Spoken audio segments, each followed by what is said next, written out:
Hey everyone, welcome to episode 332, Pulling at Your Heartstrings. Welcome to the Harmony in the Home podcast. I'm your host, Kelly Hutchison. I'm a counselor, a life coach, and most importantly, an imperfect mom doing this work right along with you. And my goal on our podcast is to go from chaos to calm, feel less frazzled, and have more fun within your four walls to have more harmony in your home. So today I'm going to pull at your heartstrings. I found a TikTok creator. Her name is Emily Orta. OMG. It's like I just wanted her to take over the mic and like handle this episode because it is a little bit of trigger warning. You will get emotional.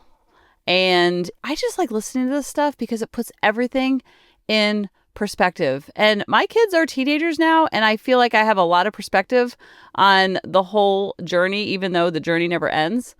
But I feel like I have a strong perspective of the journey, how fast it goes. They say the days are long, the years are short. When it comes to the toddler, elementary, even middle school age, both my kids are in high school now. Like, what? And who knows when you'll be listening to this, they could be in college or beyond college. So I have a little bit of perspective because whenever you're listening to this, one of my kids is almost grown and flown while the other one is about to be driving. So I feel like I have insight and hindsight that I just want to I literally want to stand on the corner and just scream it from the rooftops about how when you're making the small decisions day in and day out to be a conscious parent and showing up in a calm, centered demeanor for the most part, not all the time, we're shooting for B-, the payoffs of that. And I'm not talking payoffs financially. I'm talking emotional payoff of not sleeping with mommy guilt, not sleeping with dad guilt. The connection that you're going to build of that compound effect is absolutely staggering. I just had my 51st birthday on October 17th. I was born in 74. So whenever you listen to it, you can figure out how old I am. And my kids wrote me cards and I always ask them to I tell them all the time, my love language is words of affirmation. So they know that cards are literally all that matters to me. And what they wrote was so sweet and nice, and it was all about connection. It wasn't about anything I did or anything I made or a dinner I made. It was just about the connection that they have with me, and they expressed that so beautifully in the cards. And I just looked at the cards. Of course, I'm crying when I'm reading them. And they're like, oh, geez, you made mom cry. And I feel like that is all that matters in parenting. It doesn't matter. The grades matter, but they don't matter. The sports matter, but they don't matter. The extracurricular matter, but they don't matter. When you have a connection, everything else falls into place. So it's kind of like my friend is going through a lot of health issues, and her doctor said something pretty profound to her. He said, a lot of people have a lot of problems, but when you have health problems, you have one problem. Because without your health, all of the other stuff feels so much heavier and bigger, and that is the most paramount thing. And so when you have connection, nothing else matters because the connection is at the paramount, it's at the forefront, and it literally is in the driver's seat. And you know when you have that and you know when you don't. And so you just work on having it more often than you don't have it, if that makes sense.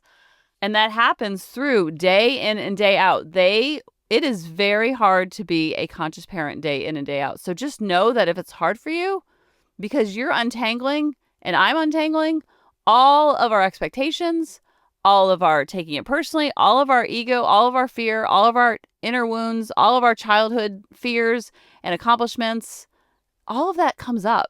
So just know that you have to deal with it or not deal with it. And when you don't deal with it, it leads to disconnection day in and day out. So the compound effect of being a conscious parent day in and day out is the greatest thing ever, because not only does parenting get so much easier, and easy is such a relative word, it just becomes more fun, and you're able to enjoy, like we talked about a couple weeks ago, have joy with your kids and enjoy the people that they are and enjoy spending time with them, and not spending time with them out of obligation because I should go to their game, or, I should go out to dinner with them, or I should. It's nothing should. It's just such a deep desire to be with them because they're such awesome humans, and not awesome on anything they've accomplished, but awesome as far as that connection you have. It's kind of like hanging out with your best friend. When you hang out with your best friend, it's so much fun because you have that connection. And even best friends that you don't see very often, if you see them after 3 years, you're you just pick up where you left off because you have connection. And when you have that, you know it. It's like Wi-Fi signal. So listen to this audio. It is so beautiful, and I know you're going to love it. Being your mother is the biggest blessing of my life. Not the loudest, not the easiest, but the kind that wraps itself around your heart and never lets go. I blinked, and the newborn I rocked to sleep turned into a toddler with scraped knees and wild opinions. You used to reach for me with tiny hands and sleepy eyes, and now you're running ahead, already needing me a little less. And I know that's the goal, to raise you up, not hold you back. But some days I miss the weight of you pressed against my chest, your breath sinking with mine like the world stopped spinning just for us. I miss the firsts. First giggle, first steps, first time you said mama like it was the only word that mattered. And still, every phase has brought its own kind of magic. New laughs, new lessons, new versions of you that I get the honor of meeting. Being your mother has stretched me, changed me, made me softer in places that used to be guarded. And I know, someday you'll be too big to carry, too cool for bedtime kisses, too busy for Saturday morning pancakes, but I'll never stop showing up, never stop cheering you on. I'll never stop being your safe place.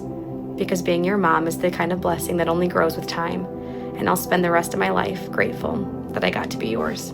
I mean, isn't that just, what the doctor ordered? I literally, especially when I was becoming conscious, I wish I would have listened to that every single day because it puts everything in perspective and makes you realize how fleeting it is. Because yes, there's 940 Saturdays, but those 940 Saturdays feel very long when you're in the thick of it. But like the song, You're Gonna Miss This, I feel so cliche wanting to go up to parents when their kids are so little and they're carting around in the grocery store and say that to them. I never would, because it just kind of I don't know, I was tired of hearing it over and over. I'm like, I don't know if I'm going to miss this tantrum on aisle 3, but if you say so.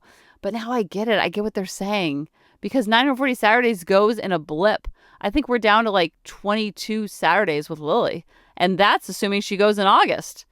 She's applying to summer school, so she could easily leave in May and June. Probably June, not May. Let's not get... Then my brain goes to May. I'm like, oh my gosh, she just had Halloween. And I was like, oh my gosh, this is going to be your last Halloween at home. What? All of these things, it's just so fleeting. It's 20% of our life. 940 Saturdays, I counted that on purpose so I could stay present and stay conscious and know how fleeting it is. And it's not after 940 Saturdays, it's all over. It's that's when it just begins. Then you get to be... not so much all that work of just working on their wings.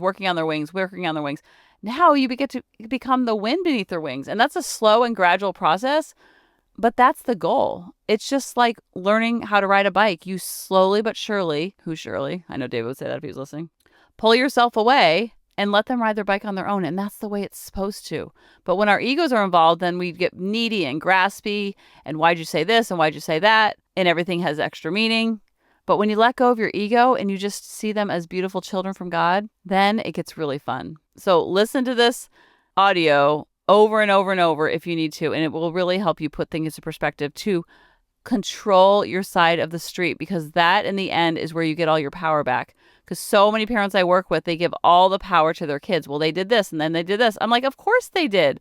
They're 3, they're 13. Of course they did.